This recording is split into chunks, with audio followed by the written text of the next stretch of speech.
long time ago, Doug Lauer.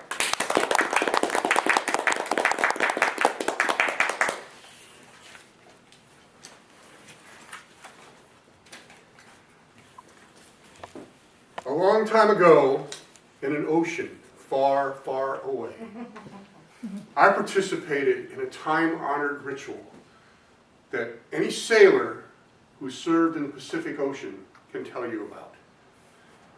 I'm a Toastmaster, fellow Toastmasters. The ceremony I'm talking about is the crossing the line ceremony. And the line I'm referring to is the equator. For young sailors in the Navy who have never crossed the equator, you're referred to as a polywog, a lowly form of life, with no knowledge of the deep and the realm of King Neptune. Now, if you've crossed the equator, then you cross into the arena of the shellback, the mighty shellback, which I am now.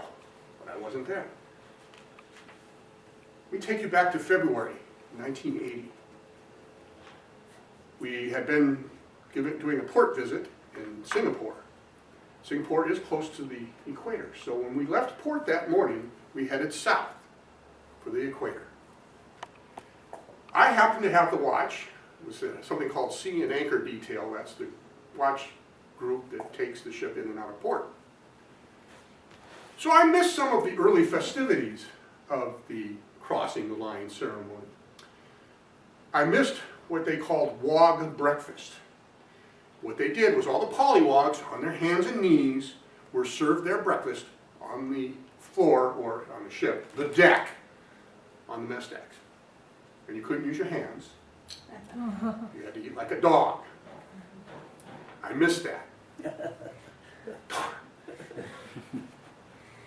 But as soon as my watch was over, two members of my division met me at the hatch to the bridge and escorted me back to my cabin, where I had to change into the uniform of the day for a polywog. That was a white t-shirt with the word WOG scribbled across the front and the back. Your uniform, working root uniform, trousers on backwards, and your underwear on the outside. I was then escorted back to our divisional berthing spaces. Since I had missed WOG breakfast, they had a little something there for me. First, a nice jalapeno pepper. Lovely. And you've heard of bobbing for apples? They had bobbing for peppers. They had this big cauldron full of I don't know what, some kind of hot sauce with peppers floating in it. And I had to reach in, like bobbing for apples, and get a pepper. Then I was escorted to the bow of the ship. Now the Long Beach, the USS Long Beach, was a cruiser, big ship, 721 feet long. Now, to give you some perspective on just how big that is, a football field is 300 feet long. So 721 feet, we're not talking one football field, we're talking 2.5 football fields from bow to stern.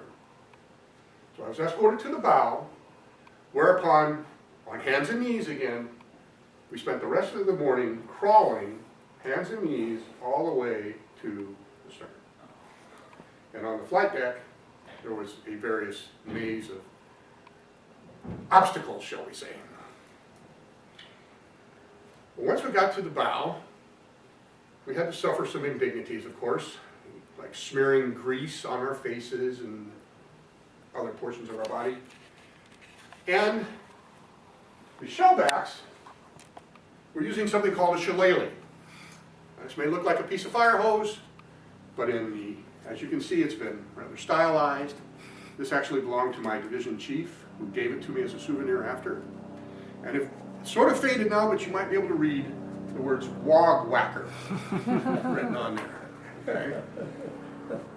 So as you might imagine, we're on our hands and knees, and this thing, of course, has a grip for the wrist, and we were getting, I I don't want to say spanked, we were getting whacked on our behinds for the entire length of the ship. And of course, various other indignities along the way. We were fed, again, jalapenos, rotten eggs. They had fire hydrants open at various places so we could, because we're at the equator, it's hot.